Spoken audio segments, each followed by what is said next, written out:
بس تیرے در سا دنیا میں در کہاں. آگے بڑھنے کا فیصلہ کیا اور over the period of time evolve ہونے کے بعد معاملہ یہاں تک پہنچا کہ جو ڈیفیشنسی ایگزسٹ کرتی ہے ہم اس کو ایڈریس کرنے میں کامیاب ہو گئے ہیں. یعنی اگر کسی کی آنکھیں کمزور ہیں تو ہم یہ کر سکتے ہیں کہ ان آنکھوں کو تقریباً ویسا بنا دیں کہ جس کے ذریعے سے یہ اتنا دیکھ پائے کہ جتنا عام حالات میں ایک نارمل آنکھ دیکھ سکتی ہے. ایک انسان ہے وہ نارملی اپنے کانوں سے سنتا ہے ظاہر ہے، لیکن اگر اس کے کانوں کے اندر کوئی کمی واقع ہو گئی تو ظاہر ہے کہ پرانے زمانے کے اندر ہو سکتا ہے کہ اس کمی کو ایڈریس نہ کیا جا سکتا ہو. لیکن over the period of time ترقی ہوئی، ٹیکنالوجی آ گئی، سائنٹیفکلی ایڈوانسمنٹ ہوئی اور اس کا نتیجہ یہ نکلا کہ ہیئرنگ ایڈ ایجاد ہو گیا. اور اب وہ ڈیفیشنسی کہ جو سننے کے اندر سد راہ تھی، ایک بیریئر تھا، اب وہ ہٹ گیا. اس کو کچھ اس قابل بنا دیا گیا کہ وہ اپنی ڈیفیشنسی کو اوور کم کر سکے اور جس طریقے سے دوسرے افراد سنتے ہیں ایگزیکٹلی اس جیسا نہ بھی سن سکے تو اس سے کچھ قریب ہو جائے. ایسا ہے یا نہیں برادر؟ اچھا، اب یہ جو اسپیچ تھراپی ہے، ایک انسان ہے وہ اپنی زبان ہی کو استعمال کر کے کیا ہے. سورہ روم کے اندر یہ ضمن بات آ گئی کہ میں عرض کر رہا ہوں 30واں سورہ قرآن مجید کا کہ جس میں پروردگار عالم نے اپنی بہت ساری نشانیوں کو اس انداز سے بیان کیا ہے. من آیات ہی، اللہ کی نشانیوں میں سے یہ بھی ہے، اللہ کی نشانیوں میں سے یہ بھی ہے. وہاں پر پروردگار عالم نے یہ ارشاد فرمایا کہ اللہ کی نشانیوں میں تمہاری زبانوں کا اختلاف بھی ہے کہ ذرا تم دیکھو کہ وہ زبان جو گوشت کا ٹکڑا ہے وہ تو وہی ہے، مگر اس پوری زمین کے اندر اتنے افراد اپنے معافی ضمیر کا اظہار کرتے ہیں، ہر ایک کی زبان مختلف ہے، مگر اندر اگر دیکھو تو گوشت کا ٹکڑا ایک جیسا ہے. یہ اللہ نے اپنی نشانیوں میں اس کو قرار دیا کہ ذرا اس تنوع، اس ڈائیورسٹی کے اوپر غور تو کرو. اچھا، اگر کسی کو بولنے کے اندر تکلیف ہے، وہ نہیں بول پاتا، اسپیچ تھراپی کہ اس طریقے سے کچھ کیا جائے کہ وہ جو ڈیفیشنسی ہے اس کو اوور کم کیا جا سکے. ہمیں سمجھ میں آیا کہ ہم نے ترقی کر کے اس گفتگو سے پہلے جو میں نے سوال آپ کے سامنے رکھا تھا اس کو ذہن میں رکھیے گا. ضرورت کیا ہے کہ پروردگار آیتوں کو نازل کرے؟ ضرورت کیا ہے؟ میں نے اسی کے ذہن میں کہا یہ سینسز ہیں، کچھ کمی ہو جاتی ہے تو ہم اس ڈیفیشنسی کو اوور کم کرنے کے لیے اپنی ریسرچ، تحقیقات، ایڈوانسمنٹ اس کو یوز کرتے ہیں تاکہ وہ ڈیفیشنسی پوری ہو جائے اور اس کے نقائص کو برطرف کر دیا جائے. سمجھ میں آتی ہے بات؟ اچھا، یہ تو ایک پہلو ہے. اب آئیے دوسرے پہلو کی طرف چلیں. آنکھ نارملی جیسا دیکھ سکتی تھی نہیں دیکھ رہی تو ہم نے چشمہ لگا دیا، لینس لگا دیا. اب اگر ایک انسان نارملی جتنا دیکھ سکتا ہے اتنا وہ دیکھ رہا ہے، اس سے آگے وہ دیکھنا چاہتا ہے، اس سے وہ زیادہ دیکھنا چاہتا ہے، تو اس میدان میں بھی کچھ ترقی ہوئی یا اس میدان میں کوئی ترقی نہیں ہوئی؟ ترقی اس میدان میں بھی ہوئی کہ بھائی پروردگار عالم نے انسان کو یہ صلاحیت دی ہے، انسان علم اور تحقیق کے گھوڑے کو آگے دوڑائے اور اس کے بعد اس نے یہاں تک ترقی کر لی کہ اس نے ٹیلیسکوپ بھی ایجاد کر لیا اور مائکروسکوپ بھی ایجاد کر لیا. ٹیلیسکوپ کیا کرے گا کہ جہاں تک انسان کی آنکھیں دیکھ سکتی ہیں اس سے آگے وہ دیکھنا چاہتا ہے. یہ آنکھوں کی ایک محدودیت ہے، اس کی ایک رینج ہے، اس سے آگے وہ نارمل بھی ہے تو نہیں دیکھ سکتی. تو ہم نے کہا کہ صحیح صاحب آپ نے ٹیلیسکوپ ایجاد کیا تاکہ ہم اس سے آگے دیکھ سکیں. مائکروسکوپ ایجاد کیا، نارمل بھی ہیں تو ایک رینج سے زیادہ دور کی آواز نہیں سن سکتے. لیکن اگر ہم اس ایڈوانسمنٹ کو دیکھیں تو اس کا نتیجہ کیا نکلا؟ اس ٹیکنالوجی کے ذریعے سے ہم نے کام یہ کیا کہ ہر ایک کے جیب کے اندر موبائل فون موجود ہے اور دور کی آواز قریب سنائی دے رہی ہے. آپ نے غور کیا ہے؟ قریب کی آواز شاید دیر میں سنائی دیتی ہے آج کل اور دور کی آواز جلدی سنائی دیتی ہے. ایسا ہے یا نہیں برادر نے؟ یعنی مجلس کے دوران بھی اگر کوئی نوجوان مجھے موبائل فون کے اوپر مصروف نظر آئے تو اس سے زیادہ میں دوسرا کیا لفظ استعمال کروں اس کی تعبیر کے لیے کہ قریب کی جو آواز ہے وہ اتنی کلیئر سنائی نہیں دے رہی اور دور کی جو آواز ہے وہ بہت واضح اور کلیئر سنائی دے رہی ہے. تو آپ اور یہ ہوا یہ کہ ہم نے ڈیفیشنسی کو بھی اوور کم کرنے کی کوشش کی اور جو اس کی رینج تھی ہم نے اس کو ایکسپینڈ کرنا شروع کیا کہ یہ آنکھ ایک محدودیت کے ساتھ ایک رینج میں دیکھ سکتی تھی لیکن ٹیلیسکوپ ہے، مائکروسکوپ ہے، آگے دیکھ رہی ہے، مائنیوٹ چیزوں کو دیکھ رہی ہے. یہ کان ایک رینج کے اندر آواز سن سکتے تھے مگر ٹیلی فون کان سے لگائیے اور دور کی آواز کو بھی قریب سن لیجیے. یہ زبان جب گفتگو کرے گی تو ایک رینج تک انسان کی آواز جا سکتی ہے مگر یہ اسپیکر بڑی آسانی کے ساتھ دور تک آواز کو پہنچا بھی رہا ہے اور ٹیلی فون ہی کے ذریعے سے وہ آواز اور دور تک چلی جائے گی. تو ہمیں یہ تو سمجھ میں آیا کہ ہم نے اپنی رینج کو بھی بڑھا لیا.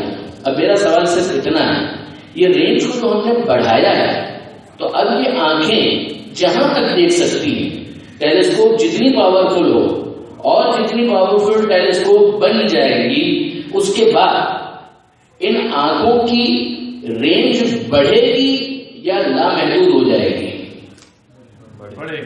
بڑھے گی، لامحدود تو نہیں ہوگی. یعنی جہاں تک یہ آنکھ دیکھ پائے گی اس سے آگے بھی دیکھنے کی گنجائش موجود رہے گی.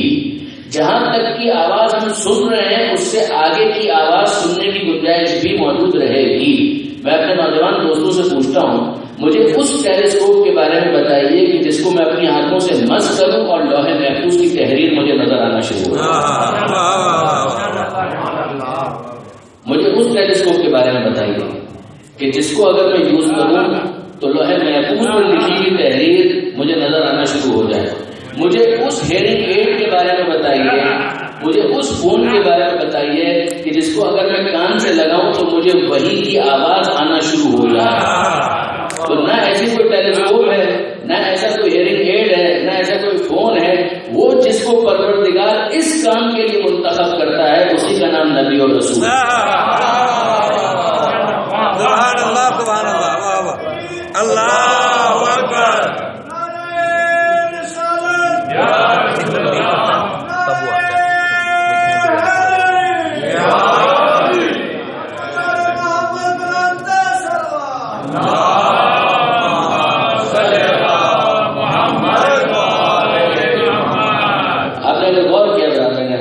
اسلام اس پہلو کے اوپر متوجہ کرتا ہے. وہ کہتا ہے کہ ذالک الکتاب لا ریب فیہ ھدی للمتقین الذین یؤمنون بالغیب. یہ کتاب ہدایت ہے فکر نجات رکھنے والوں کے لیے. اس کانٹیکسٹ میں اس کا ترجمہ جس پر میں پہلے 2 دن پہلے بات کر چکا ہوں. اب اگر ایک انسان وہ کہے کہ نہیں صاحب جو کچھ بھی ہے یہ دنیا ہی ہے اور دنیا سے ماورا کچھ نہیں ہے، تو اسلام کہتا ہے کہ sorry, this book is not for you. یہ کتاب آپ کے لیے نہیں ہے. اگر واقعا آپ کا نظریہ اور آپ کی آئیڈیالوجی یہ ہے تو ہم آپ سے ریکویسٹ کریں گے کہ آپ اس کو ریوزٹ کریں، آپ اس کے بارے میں مزید غور و فکر کریں. آپ اپنی اس محدود زندگی کو سب کچھ اگر سمجھ رہے ہیں اور اس دنیا کے بعد ہیئر آفٹر کا کوئی کانسیپٹ نہیں ہے تو پھر واقعا بات بالکل درست ہے. میں کیوں نماز پڑھوں، میں کیوں روزہ رکھوں، پھر میرے لیے تمام عبادتوں کا مطلب کیا ہے؟ میں تو اپنا وقت ضائع کر رہا ہوں. پھر تو اس کے بعد اس وقت کو میں کسی اور کام میں استعمال کروں تاکہ 2 پیسے میں اور بنا سکوں. کہ بابر و عیش کوش کے عالم دوبارہ نیز، کہ جتنی عیاشی کرنی ہے کرو، جتنا عیش کرنا ہے کرو، اس لیے کہ نہ کوئی دوسری دنیا ہے، نہ کوئی قیامت ہے، نہ کوئی حساب کتاب ہے. نموت و نحیا، مرتے ہیں جیتے ہیں. ما یہلکنا الا اللہ، یہ قرآن مجید نے ان آئیڈیالوجی پیش کرنے والوں کی باتوں کا خلاصہ بیان کیا ہے کہ زمانہ ہے کہ جو ہمیں ہلاک کر دیتا ہے. اسلام کہتا ہے کہ نہیں، آپ پہلے اس بارے میں اچھی طریقے سے غور و فکر کر لیں. واقعی آپ اس بات پر کنوینس ہیں؟ یعنی اگر انسان اپنی نگاہوں کی محدودیت کا شکار ہو بھی کوئی گنجائش نہیں، پھر وہ سیدھا سیدھا انکار کر دے کہ جو میری رینج سے باہر ہو جائے گا میں اس کا انکار کر دوں گا. لیکن کبھی صاحب علم یہ نہیں کرتا، وہ ہمیشہ امکان کے اوپر گفتگو کرتا ہے اور کہتا ہے کہ جب گنجائش موجود ہے تو عین ممکن ہے کہ ترقی کرنے کے بعد میں اس منزل پر پہنچ جاؤں کہ آج جو نظر نہیں آ رہا کل وہ نظر آنے لگے، آج جو سنائی نہیں دے رہا کل وہ سنائی دینے لگے. تو اب اگر پروردگار عالم انسان کے ذہن کو وسعت سے منوانا ہوتا، نباتات اور پلانٹ سے ہم نے ویسے ہی منوا لیا، زمین سے اور سولر سسٹم سے ہم نے ویسے ہی منوا لیا. ہم نے کہا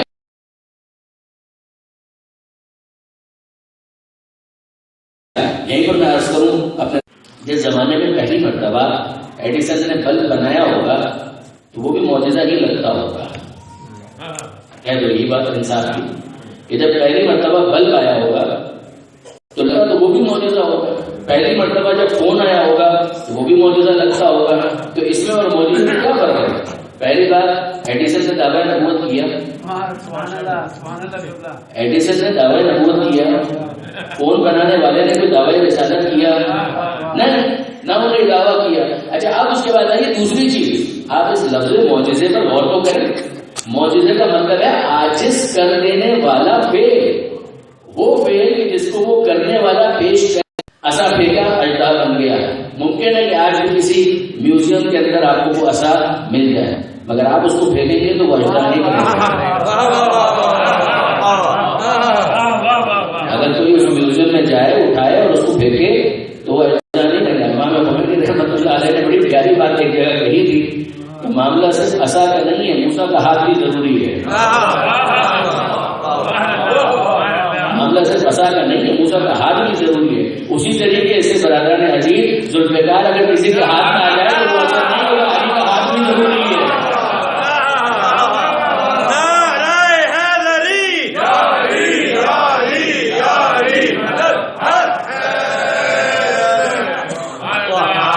صرف تلوار کے آنے سے کوئی شخص علی نہیں بن جاتا. علی کا ہاتھ ہو تب ذوالفقار بنتی ہے. ضرور بھیجے گا محمد و آل محمد.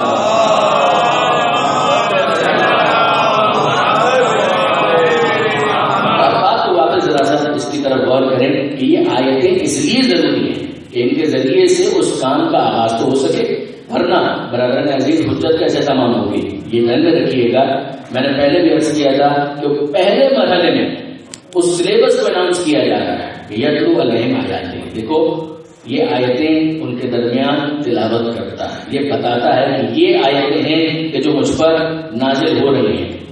علامہ سید علی نقوی صاحب نے ایک بہت اچھی تعبیر استعمال کی. انہوں نے کہا یہ کلاسز ہیں. جس طریقے سے مختلف لیولز کے اوپر ایڈمیشن کی بھی ضرورت نہیں ہے, وہ تو جہاں موقع ملے گا پیغمبر آیتوں کی تلاوت کریں گے. نہج البلاغہ میں امیر المومنین حضرت علی بن ابی طالب علیہ السلام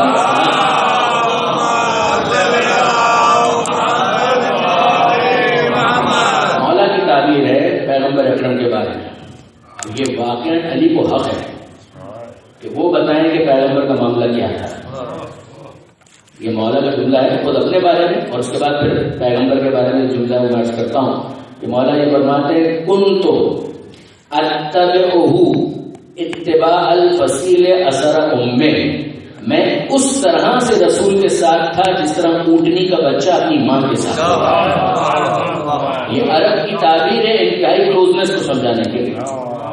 کنت اتبعہ اتباع الفصیل اثر امہ, میں اس طرح سے رسول کے ساتھ تھا کہ جس طرح سے اونٹنی کا بچہ اپنی ماں کے ساتھ ہوتا ہے.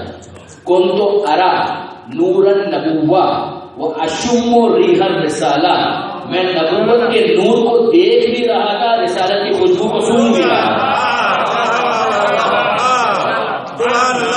غار حرا کے اندر بھی پیغمبر اکرم کے ساتھ جو مصاحب حقیقی معنی میں موجود تھا وہ علی بن ابی طالب ہے. اور پھر یہاں پر یہ جو لفظ استعمال کیا, پھر علامہ نقوی صاحب بھی یاد آئے, انہوں نے اتنی حسین اس کی تشریح کی کہ یہ تو کہا گیا امیر المومنین کی جانب سے کہ میں رسالت کی خوشبو کو سونگ رہا تھا. تو کیا رسالت کی کوئی خوشبو ہوتی ہے کہ جس کو سونگا جائے؟ رسالت کی کوئی خوشبو ہوتی ہے کہ جس کو سونگا جائے؟ اعتراض کیا ہے کہ اس جملے کے اوپر کہ بھائی رسالت کی کوئی خوشبو ہوتی ہے, کوئی پرفیوم ہے کہ جس کی خوشبو کے انسان سو اتر کی خوشبو ہوتی ہے, پرفیوم کی خوشبو ہوتی ہے, مگر رسالت کیا ٹینجیبل ہے کہ اس کی خوشبو کو سونگا جائے؟ دیکھیں برادران عزیز, پروردگار عالم نے قرآن مجید کے اندر حضرت یعقوب علیہ السلام کا جملہ نقل کیا, انی لاجد ریح یوسف, میں یوسف کی خوشبو سونگ رہا ہوں. جیسی خوشبو ہو ویسی قوت شامہ درکار ہے. اگر یوسف کی خوشبو ہو تو یعقوب کی قوت شامہ درکار ہے, اور اگر نبوت کی خوشبو ہو تو امامت کی قوت شامہ درکار ہے. اور آپ اس کی کیا بات کرتے ہیں؟ حدیث قصہ میں ہمیں تو یہ نظر آتا ہے کہ جو آتا ہے خوشبو کی بات کرتا ہے.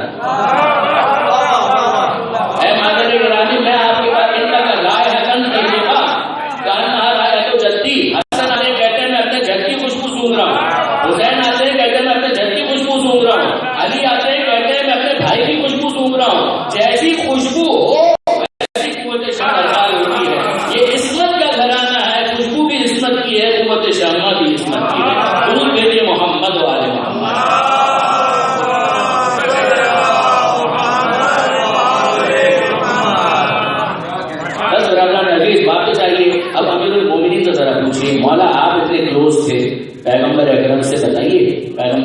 کا معاملہ کیا تھا؟ یتلو علیہم آیاتہ، مولا کہتے ہیں رسول اس طرح سے تھے کہ طبیب دوا، کیا تعبیر ہے! آیت اللہ شیخ مرتضیٰ مطہری نے اس ایک جملے کی تشریح کے لیے صفحے کے صفحے لکھے سیرت رسول کے ذیل میں کہ علی نے حق ادا کر دیا. یہ جملہ پیغمبر اکرم کے بارے میں کہا طبیب دوا. مولا کہتے ہیں اللہ کے رسول اس طبیب کی طرح سے تھے. طبیب ڈاکٹر، دیکھیں ڈاکٹر دو طرح کے ہیں. ایک ڈاکٹر وہ ہے کہ جو کلینک میں بیٹھ کر مریض کا انتظار کرتا ہے، ایک وہ ہے. اور ایک ڈاکٹر وہ ہے جو ایمبولینس کے ساتھ جاتا ہے. وہ مریض کے آنے کا انتظار نہیں کرتا، کلینک بھی چلائے گا، ایسا نہیں کہ اس کا کلینک نہیں ہوگا، اس کا اسپتال نہیں ہوگا، مگر وہ اپنے مریض کا انتظار کرتا ہے تو وہ کلینک میں محدود ہے. اور ایک ہے موبائل ایمبولینس کے ساتھ، وہ خود تلاش کرتا ہے کہ کہاں پر زخمی موجود ہے، کہاں پر فرسٹ ایڈ کی ضرورت ہے. جس طریقے سے وہ طبیب اپنے مریض کی تلاش میں اپنے کلینک سے باہر جاتا ہے، اللہ کے رسول روحانی مریضوں تک خود پہنچا کرتے تھے. طبیب الدوا، دوا یعنی جو مسلسل گردش میں رہے. اب یہ وہ پہلا مرحلہ کہ یتلو علیہم آیاتہ. ابو جہل سے آپ توقع کرتے ہیں کہ وہ مسجد میں آئے گا، اب ابو لہب سے توقع کرتے ہیں کہ وہ آئے گا پیغمبر اکرم کے حلقے میں، نہ. پیغمبر اکرم کے ابتدائی مرحلے میں دیکھیے برادران، یہ تو بدقسمتی ہے کہ اسلام کی نمائندگی کے دعوے کے ساتھ آج کے زمانے میں یہ داعش، طالبان، القاعدہ اور بے قاعدہ یہ لوگ آتے ہیں جن کا کل کام یہ ہے کہ گردنیں کاٹ دی جائیں، جن کا کل کام یہ ہے کرواتے ہیں. یاد رکھیے گا. دیکھیے برادران عزیز، پیغمبر اکرم جس موقع پر اپنا پیغام سنا رہے ہیں، میجورٹی اس معاشرے کی کافر ہے، مشرک ہے. تو پیغمبر اکرم کو تو بس یہ کہنا چاہیے کہ میں اللہ کا رسول ہوں، مانتے ہو تو ٹھیک ہے، ورنہ میں تلوار نکال رہا ہوں. کیا پیغمبر نے یہ کیا ہے؟ پیغمبر اکرم نے یہ کام نہیں کیا ہے. پیغمبر اکرم نے کنفرنس کرنے کی کوشش کی. سمجھو میری بات کو میں کیا کہہ رہا ہوں. وہ رسول کے جس نے بددعا کے لیے ہاتھ نہیں اٹھائے، ان کے درمیان جاتے تھے. ماننا چاہو تو بھی، نہ ماننا چاہو تو بھی، مجھ سے سنو کہ آیتیں ہیں کیا، تاکہ وہ میں تمہارے درمیان بیان کر دوں. اللہ نے قبول نہیں کیا، لیکن جو قبول کر لیں گے یہ وہ افراد ہیں کہ بقلہ میں خود کم سے کم مسلمان ہو گئے. ظاہری طور پر ان کو ایک اسٹیٹس دے دیا جائے گا کہ ہاں صاحب یہ مسلمان ہو گئے. اب یہ لوگ مسجد میں بھی آئیں گے، اب یہ لوگ باتیں بھی سنیں گے. جس طریقے سے پہلے مرحلے میں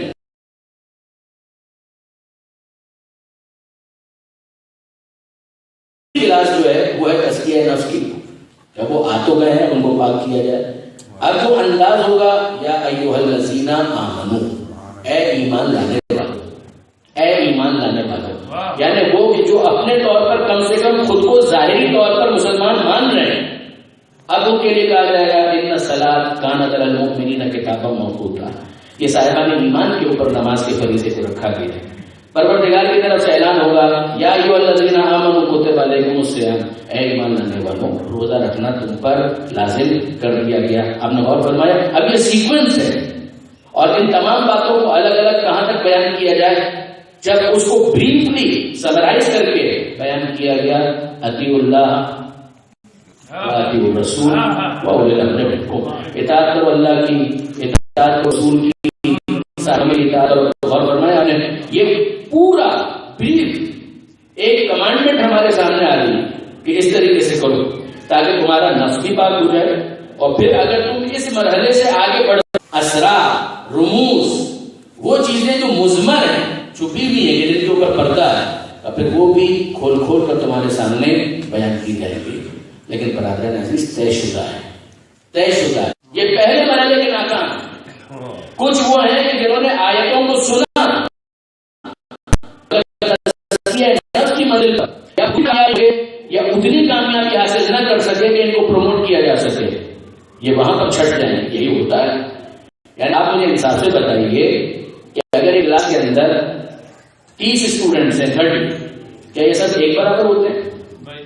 سب ایک برابر تو نہیں ہوں گے. کچھ وہ ہوں گے جو ٹاپ کریں گے، کچھ وہ ہوں گے جو ایوریج گریڈ لے کر پاس ہو جائیں گے، کچھ وہ ہوں گے جن کو آپ گریس مارکس دے کر پاس کریں گے، کچھ وہ ہوں گے جو فیل ہو جائیں گے. جو فیل ہو جائیں گے ان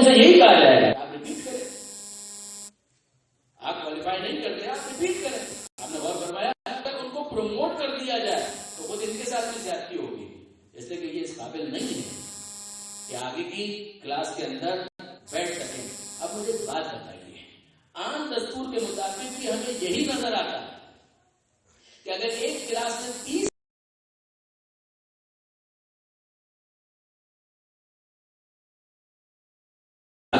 کہ اگر ایک کلاس میں 30 اسٹوڈنٹس سے کچھ ہوئے سینے سے لگنے کا ڈکلیئر کیا جائے گا، مجھے انصاف سے بتائیے ایک کلاس میں 30 اسٹوڈنٹ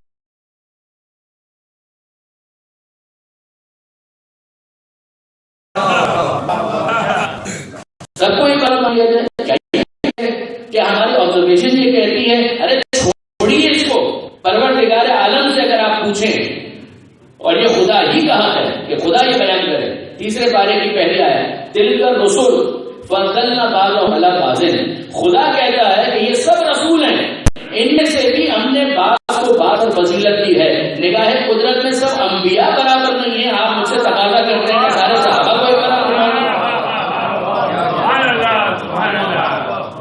وہ سارے کے سارے کس منزل پر ہوں گے، مگر وہاں بھی درجات کا فرق ہے، مرتبے کا فرق ہے، کچھ ہیں اولی العزم، کچھ ہیں کہ جو رسول ہیں، کچھ ہیں جو نبی ہیں، اور کچھ ہیں کہ جو اولو العزم ہونے کی کیپیسٹی میں صرف 5 رہ جاتے ہیں۔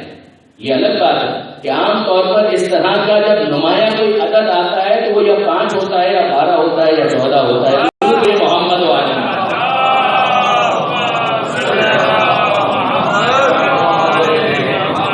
اور ایک وہ ہے جو سید المرسلین، جو رسولوں کا بھی سردار، جو رسولوں کا آقا، جو رسولوں کا بھی مولا۔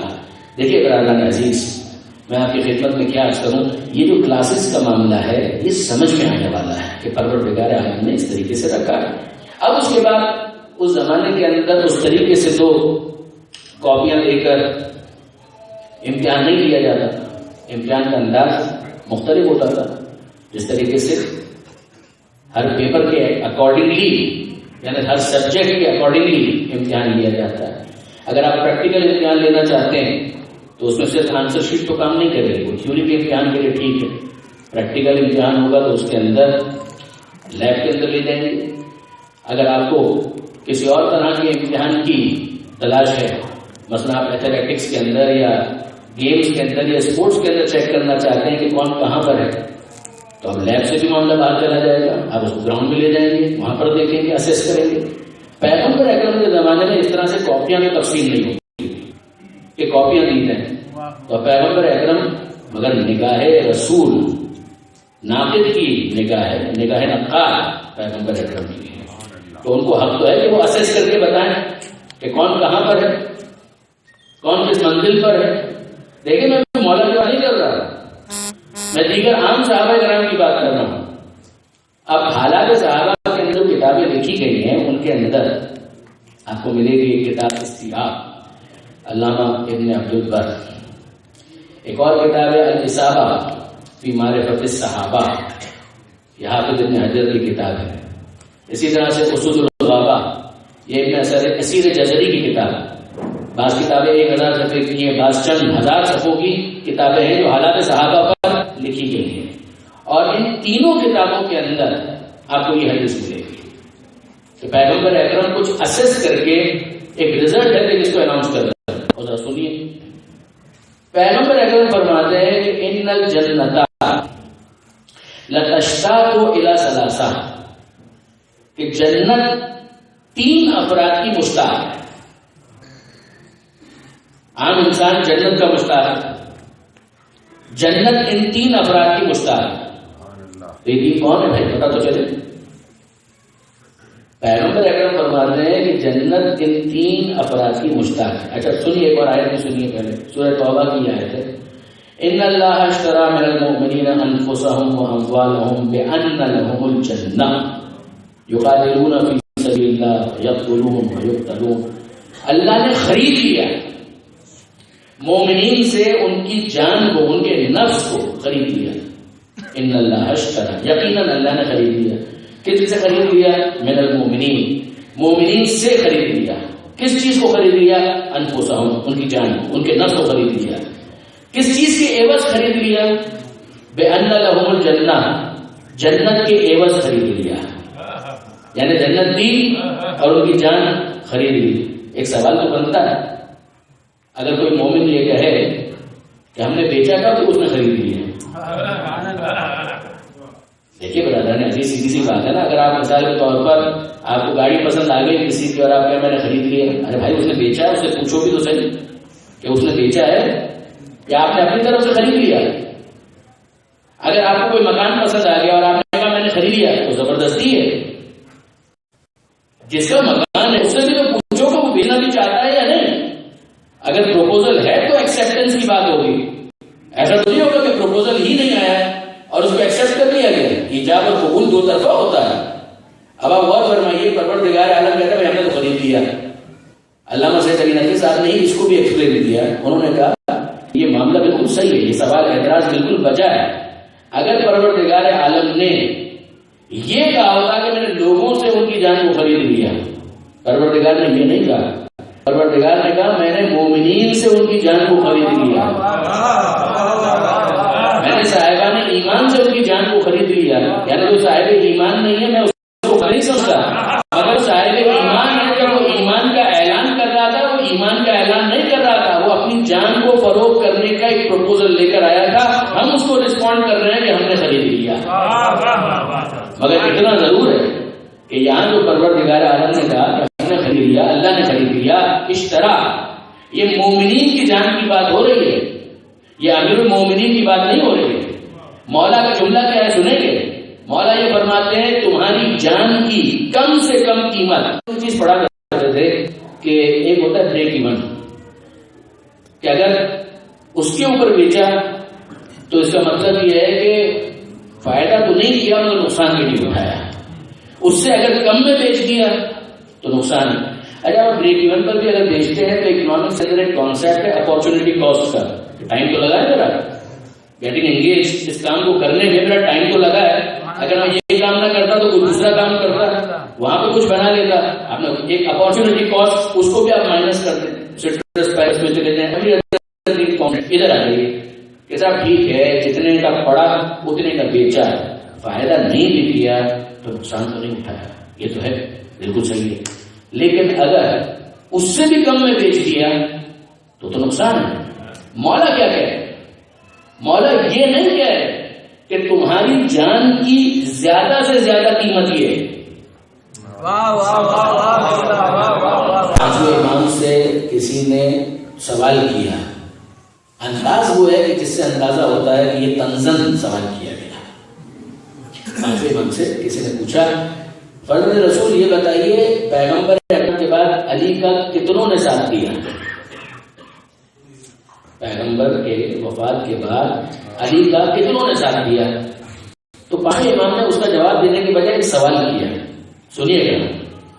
پانچویں امام کہتے ہیں اچھا تو تم اس سے یہ کہ یہ کم سے کم قیمت ہے، اب یہ بھی بتا دیجیے کہ زیادہ سے زیادہ قیمت کیا ہوتی ہے؟ پروردگار عالم نے بھی جب ایبسولوٹلی کہا سارے مومنین، اگر مومن ہے کم سے کم وہ مومن ہونا چاہیے جینوئن، تو پھر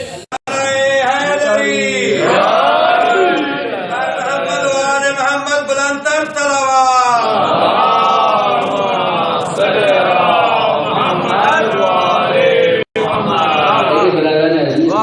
ایسا ہو نا تو مجھے سمجھ میں آتا ہے کہ پنجاب میں 2 گھنٹے کی تقریریں کیسے ہوتی ہیں۔ میں کو 2 گھنٹے کی نہیں کروں گا، بالکل بھی نہیں کروں گا، مگر واقعی مائک سے بہت فرق پڑ جاتا ہے، زمین آسمان کا فرق پڑ جاتا ہے، پڑھنے والے کا بھی مزاج اور ہو جاتا ہے، سننے والوں کا بھی مزاج اور ہو جاتا ہے۔ آئیے واپس ہم چلیں کہاں یہ درمیان کی ضمنی باتوں کے اندر ہم نے اپنا تھوڑا بہت بھی صحیح بتایا کیوں کیا۔ آئیے واپس کہ یہاں پر اب پیغمبر اکرم کا یہ جملہ سمجھ میں آتا ہے۔ پیغمبر فرماتے ہیں کہ میں تمہیں بتاتا ہوں، وہ تو علی ہے، وہ تو امیر المومنین ہے، مگر ذرا آؤ میں تمہیں بتاتا ہوں 3 وہ ہیں ان الجنت لتشتاق الی ساسا، جنت 3 افراد کی مشتاق ہے، یعنی وہ چاہتی ہے کہ کب یہ لوگ جنت میں آئیں گے، اور وہ کون ہے؟ سلمان، وہ ابی ذر، وہ مقداد، وہ 3 یہ ہیں، سلمان، ابو ذر اور مقداد۔ عجب برادران عزیز ذرا دیکھیے یہ 3 ایسے لازم و ملزوم کیریکٹرز ہیں، سلمان، ابو ذر اور مقداد، یہ ایسے لازم و ملزوم کیریکٹر ہیں۔ صرف سلمان جو ہے ذہن میں فوراً آتا ہے ابو ذر، ابو ذر میں ذہن میں فوراً آتا ہے مقداد، کیا یہ ہیں وہ صحابہ کہ جن پر ہماری جانیں قربان، جن کا کل شرف یہ ہو کہ ہم نے در زہرا پر اپنے نیچے جھاڑو لگایا ہے۔ اگر جن کا یہ شرف ہو وہ صحابہ کرام ہماری واقعی جانیں قربان، ان کی خاک پاک پر ہم قربان۔ کیا وہ افراد تھے کہ جو اہل بیت کے وفادار رہے، جو واقعاً آل محمد کے وفادار رہے، جنہوں نے پیغام غدیر کو فراموش نہیں کیا، جنہوں نے پیغمبر اکرم کی احادیث کو نظر انداز نہیں کیا۔ ان کے بارے میں اللہ کے رسول یہ کہتے ہیں کہ ان الجنت لتشتاق الی الثلاثہ، کہ جنت ان تین کی مشتاق، اور میں نے عرض کیا ان تینوں کتابوں کے اندر، استیاب میں بھی، اصابہ کے اندر بھی، اور وسط الغابہ، یہ تینوں بہت بڑی کتابیں مانی جاتی ہیں حالت صحابہ میں، ان تینوں کتابوں کے اندر یہ حدیث موجود ہے کہ پیغمبر اکرم نے یہ جملہ کہا۔ آپ مجھے حق دیجیے کہ میں یہ کہوں کہ اگر پیغمبر یہ کہہ رہے ہیں کہ جنت ان تینوں کی مشتاق ہے تو جنت تو مرنے کے بعد ملے گی، اس کا مطلب یہ ہے کہ نگاہ پیغمبر زندگی کی آخری سانس تک کو دیکھنے کے بعد یہ سند عطا کرتے ہیں۔ تو پیغمبر اکرم نگاہ نقاد وہ اسیس کر رہے ہیں اور آخری نفس حیات کو دیکھنے کے بعد یہ سند دے رہے ہیں کہ یہ تین وہ ہیں کہ جو آخر وقت تک اس طرح سے صراط مستقیم پر رہیں گے کہ جنت ان تینوں کی مشتاق ہے۔ درست ہو گیا؟ تو یہیں سے پھر ایک مرتبہ سید العلماء کا جملہ ہے، وہ فرماتے ہیں کہ پھر اس کا مطلب یہ ہے پیغمبر نے یہ بھی سمجھا دیا کہ دیکھو اگر میرے بعد کبھی کوئی دو راہ آئے تمہیں نظر آئے کہ کچھ ادھر چلے گئے کچھ ادھر چلے گئے تو فیصلہ تین ہی سے ہوگا، مگر یہ تین یہ والے ہوں گے۔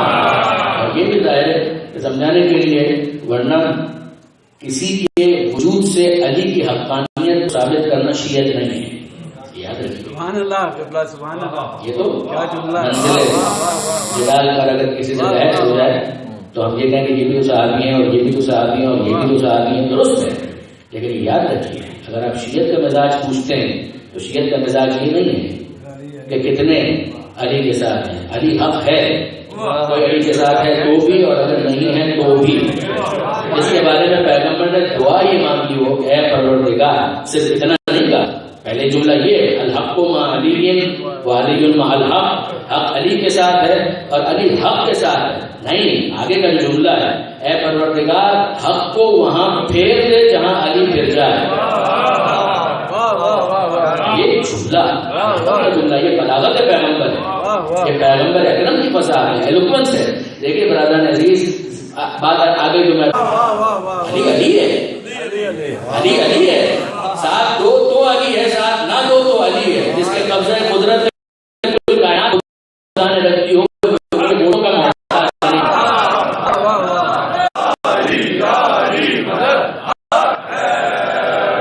اب یہ تو درمیان میں بات آگے واپس آئیے جو سلمان ابو ذر اور مقداد کی میں بات کر رہا تھا، پیغمبر اکرم نے اسیس کیا، کاپیوں کے ذریعے سے نہیں، پیغمبر اکرم نے اپنی آنکھوں سے، اپنے آبزرویشن سے، اپنی اسیسمنٹ سے لیا، اور پیغمبر بتاتے ہیں کہ یاد رکھو کہ سلمان ابو ذر اور مقداد ایمان کے درجات ہیں، ایمان کے لیولز ہیں، مدارج ہیں، مختلف درجات ہیں، مقداد 8ویں درجے پر ہے۔ یہ پیغمبر اکرم کی طرف سے مارک شیٹ ایشو ہو رہی ہے کہ مقداد ایمان کے 10 درجے، مقداد 8ویں درجے پر ہے، اور سلمان کا درجہ سلمان ہے، ابو ذر ہے، مقداد ہے۔ اچھا برادران عزیز، انصاف کی بات یہ ہے کہ وہ تینوں جہاں پر ہیں یہ فرق پیغمبر بیان کر سکتے ہیں، ہم تو اتنے فاصلے پر ہیں کہ اگر ہم احساس کرنا چاہیں تو ہم فرق بھی محسوس نہیں کر پائیں گے۔ سادی سی بات یہ ہے کہ ڈوبنے کے لیے پول بھی کافی ہوتا ہے، جھیل بھی کافی ہوتی ہے، دریا میں بھی انسان ڈوب جاتا ہے، سمندر میں بھی ڈوب جاتا ہے، تو سمندر بھی ڈوبانے کے لیے بہت کافی ہے، دریا بھی کافی ہے، جھیل بھی کافی ہے، دور سے اگر ہم دیکھیں تو ہم فرق نہیں کر پائیں گے کہ جھیل اور دریا اور سمندر کے درمیان کیا فرق ہے. تو یہ تو بہرحال اتنا تھوڑا تھوڑا فرق ہے 8ویں درجے پر 90 درجے پر 10 درجے پر. مگر علماء کا بڑا پیارا جملہ ہے. وہ کہتے ہیں کہ اتنا تو ہمیں سمجھ میں آتا ہے کہ 10 درجے تھے اور سلمان 10ویں درجے تک پہنچ گئے. تو اگر کوئی ان کا مقتدا ہے تو اس کو کس درجے پر مانا جائے؟ نہیں برادران عزیز، درجہ وہ ہوتا ہے کہ جس کو حاصل کیا جاتا ہے.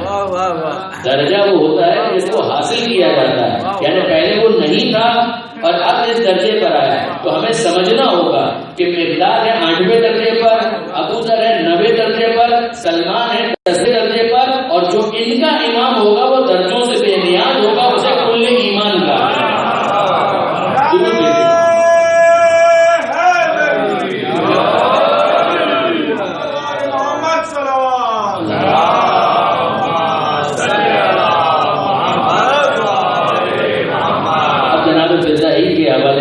سن لیجیے، سلمان کی بات ہوئی، ابو ذر کی بات ہوئی، مقداد کی بات ہوئی. یہ عجیب شخصیت ہے. امیر المومنین کی زیارت کا شرف حاصل ہوا ہے، حسین کی خدمت کا شرف حاصل. امام حسین جس کو کہا یہ میری ماں ہے، وہ معمولی شخص ہے. اے اماں فضا، اماں فضا. حسن مصطفیٰ کہیں اماں. جنت، مرضی پروردگار، جنت مشتاق، یہ ساری چیزیں آپ کے ذہن میں ہیں. اب ذرا سنیے، حافظ کفایت حسین اللہ مقامہ نے بہت ہی ایلیگنٹلی اس کو اپنی ایک اسپیچ کے اندر بیان کیا. کتابوں تو ہے مگر اس کے علاوہ بھی خود ان کی اپنی اسپیچ بھی چھپ چکی ہے. اس کے اندر بھی یہ بہت عمدگی کے ساتھ انہوں نے بیان کیا کہ جناب فضا اصطلاح میں کہا جائے رضی اللہ تعالی عنہا، انصافا سلام اللہ علیہ و رضی اللہ تعالی عنہا. یہ جناب فضا باہر نکلی کہاں سے؟ خانہ سجدہ سے باہر ہے. اور عبد الرحمن ابن عوف رضی اللہ تعالیٰ عنہ، جناب عبد الرحمن ابن عوف وہ جناب فضا کو دیکھتے ہیں، قریب جاتے ہیں، سلام کرتے ہیں. عبد الرحمن ابن عوف بڑی شخصیت ہے، انہوں نے سلام کیا. اچھا، ہمارے پاس کچھ ایٹیکیٹس ہیں اسلام کے اعتبار سے کہ اگر ینگ لیڈیز ہیں تو ان کو مرد حضرات سلام نہ کریں تاکہ کسی قسم کا کوئی فساد ان کے اندر نہ آئے. لیکن اگر بزرگ خواتین ہیں ان کو سلام کرنے میں کوئی حرج نہیں ہے. تو عبد الرحمن ابن عوف نے سلام کیا جناب فضا کو. جناب فضا نے جواب سلام کہا اور اب عبد الرحمن ابن عوف نے ایڈمائر کیا جناب فضا کو، اپریشیٹ کیا، ان کے مرتبے اور مقام پر ایک تبصرہ کیا. کہا فضا کیا کہنا آپ کے نصیب کا، آپ کی قسمت کا. آپ کی جنت تو پکی، جنت مشتاق ہے، جنت خرید لی، جنت کے عوض خرید لیا. سنیے جناب فضا کا جملہ سنیے. دیکھیے برادران عزیز، یہ ہر کوئی ایک لیول پر نہیں ہو سکتا، نہیں ہو سکتا ایک لیول کے اوپر. معرفت ہی کے فرق کی وجہ سے ایمان کے درجات مختلف ہو جاتے ہیں. بے شک بے شک. جناب فضا نے جملہ سنا. جملہ کیا ہے پھر سنیے گا. عبد الرحمن ابن عوف کہتے ہیں فضا کیا کہنا آپ کے نصیب کا، آپ کی جنت تو پکی، آپ کی جنت گارنٹیڈ، آپ کی جنت ضمانت شدہ. فضا نے عبد الرحمن ابن عوف کو دیکھا اور کہا اے عبد الرحمن کس جنت کی بات کر رہے ہو؟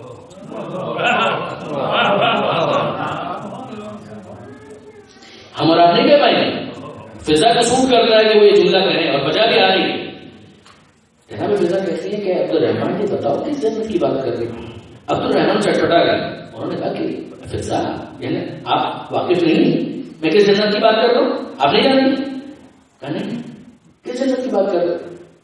کہا وہ جس کا قرآن کے اندر ذکر آیا ہے، پیغمبر نے اتنی حدیثوں کے اندر بیان کیا ہے کہ جنت وہ ہے کہ جہاں پر محلات ہوں گے، باغ ہوں گے، قصور ہوں گے، نہریں بہ رہی ہوں گی. ان کے بارے میں آپ کو نہیں پتا؟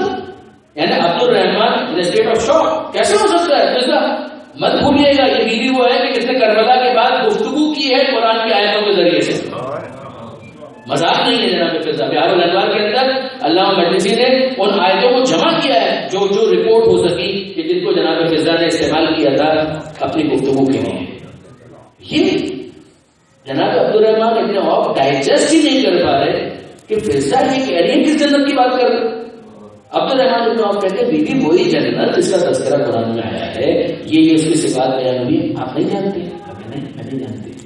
تو کس جنت کی بات کر رہے ہیں؟ عبدالرحمان کہتے ہیں آپ حیران. اب بی بی فضا کہتی ہیں اے عبدالرحمان, عبداللہ بن مسعود, معافی چاہتا ہوں, عبدالرحمان بن عوف نہیں, عبداللہ بن مسعود. انہوں نے کہا, عبداللہ بن مسعود نے کہا کہ یہ جنت. بی بی نے کہا نہیں. اب بی بی فضا کہتی ہیں اے عبداللہ, اتنا وقت تم صحبت رسول میں گزار چکے ہو, معرفت حاصل نہیں کر پائے, معرفت حاصل نہیں کر پائے. اور اب عبداللہ بن مسعود واقعاً پریشان ہو گئے کہ میں نے ایسا کیا کہہ دیا. بی بی فضا کو کہتے ہیں کہ فضا میں نے ایسا کیا کہہ دیا کہ آپ مجھے بے معرفت بتا رہی ہیں, میں نے کیا ایسا کہہ دیا. فضا کہتی ہیں اے عبداللہ, خانہ سیدہ کی طرف اشارہ کیا اور کہا کہ مجھے ایک بات تو بتاؤ, اس گھر میں جس کو رہنے کا موقع مل جائے تو مجھے کسی اور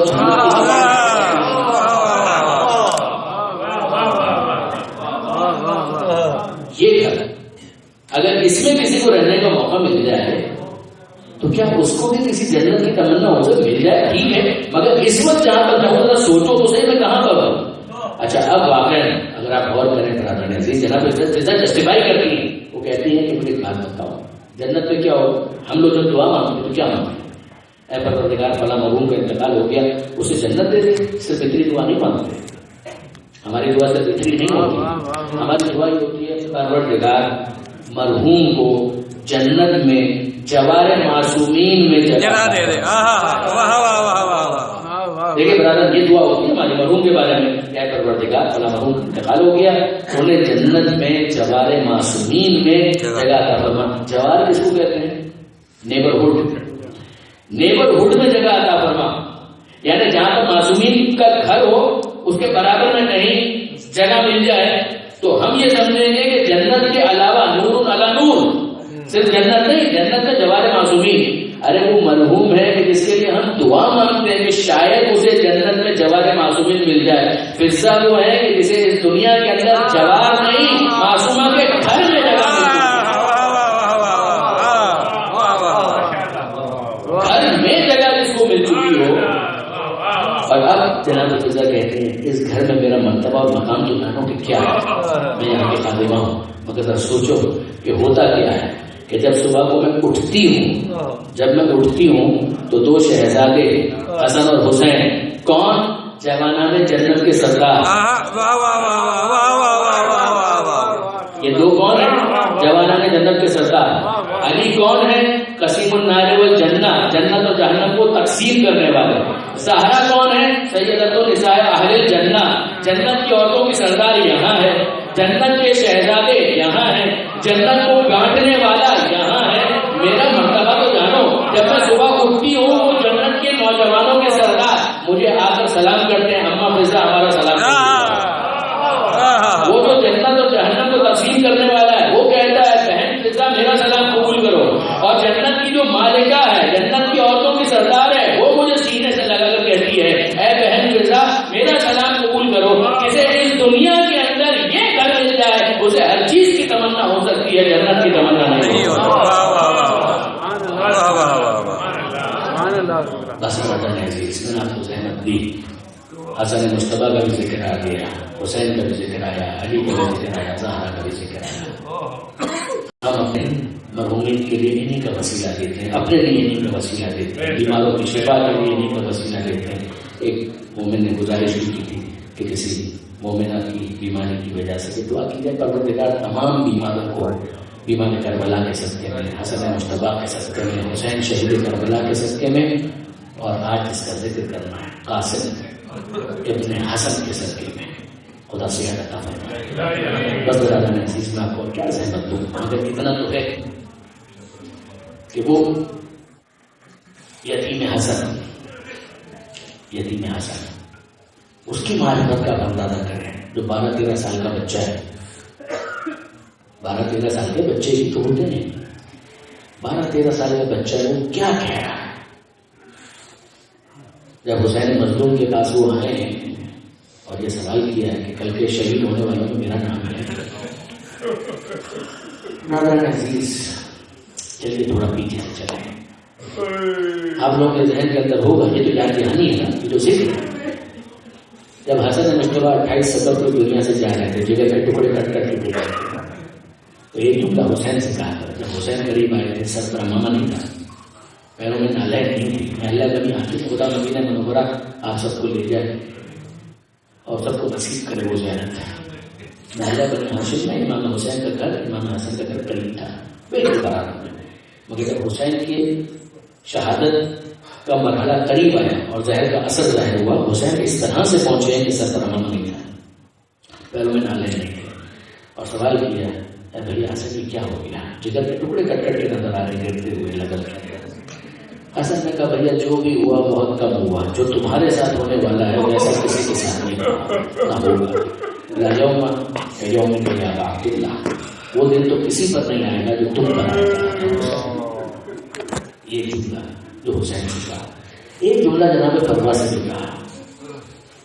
قاسم گود میں ہے اور امام حسن نے جناب فروا کو مخاطب کر کے کہا اے فروا، اس بچے کا بھی دھیان رکھنا اور اس تعویذ کا بھی دھیان رکھنا. تعویذ دیا مدینہ المعاجز کے اندر علامہ بحرینی نے اسے امام حسن کے معجزات کے اندر شمار کیا ہے کہ مستقبل کو دیکھ رہے تھے کہ کیا ہونے والا ہے اور کس طرح سے اپنی نمائندگی کا اہتمام کیا ہے. اے فروا، اس بچے کا بھی خیال رکھنا، اس تعویذ کا بھی خیال رکھنا. جب کوئی بہت مشکل وقت آئے تو اس تعویذ کو کھولنا، کوئی تحریر ہوگی جس میں اس مشکل کا حل موجود ہوگا. جناب فروا نے قاسم کے بازو کے اوپر اس تعویذ کو باندھ دیا. وقت گزرتا چلا گیا، قاسم بڑا ہو گیا اور کربلا کا واقعہ ہمارے سامنے ہے. عجیب جملہ مولانا اصغر حسن زیدی صاحب بیان کیا کرتے ہیں کہ شب عاشور جناب قاسم سے جناب فروا نے کہا اے بیٹا قاسم، میں سیدانی نہیں ہوں، میں آل محمد کے گھرانے سے نہیں ہوں، میں باہر سے آئی ہوں، میں سیدانی نہیں ہوں. اگر کل میدان میں تم نے کمزوری دکھائی تو مجھے یہ سننا پڑے گا کہ حسن کا قاسم کمزوری نہ دکھاتا، یہ فروا کی ٹوٹ. اے بیٹا قاسم، کل کوئی کمزوری نہیں ہونی چاہیے، کل میدان کے اندر کسی قسم کی کمزوری نظر نہیں آنی چاہیے. قاسم کہتا ہے کل آنے کو دیجیے، کل آنے کو دیجیے. پھر دیکھیے گا میں کیسے شجاعت کی اور دکھاتا ہوں. 12 سال کا بچہ شجاعت کر سکتا ہے، اس طرح سے وہ کہہ رہا ہے 12-13 سال کا بچہ. اور جناب قاسم پریشان ہے. جناب فروا بھی پوچھتی ہیں بیٹا قاسم، کل تمہیں اجازت تو مل جائے گی؟ کہ اماں میں بھی پوچھ کر آتا ہوں چچا جان سے. گئے. امام مظلوم عبادت کر رہے تھے، مصلی کے اوپر مناجات کر رہے تھے پروردگار سے. اچانک محسوس ہوا کہ دائیں ہاتھ پر میرے کو لا کر بیٹھا ہے. دیکھا قاسم. بیٹا قاسم خیریت اس وقت یہاں پر خاص کہا کہ چچا جان ایک سوال تھا، اس کا جواب چاہیے. کہا پوچھو کیا سوال. چچا جان یہ بتائیے کل کے مرنے والوں میں میرا نام شامل ہو گیا. حسین مظلوم کہتے ہیں اے بیٹا قاسم آہستہ بولو کہ تمہاری ماں نہ سن دے. تم اپنی ماں کی باہر ہوگی تو اب ہوتا بیٹا آہستہ بولو، تمہاری ماں کے کانوں تک تمہاری آواز نہ چلی جائے. قاسم کہتے ہیں مگر چچا جان میری ماں نے ہی مجھے آپ کے پاس بھیجا ہے، میں آپ سے پوچھ کر.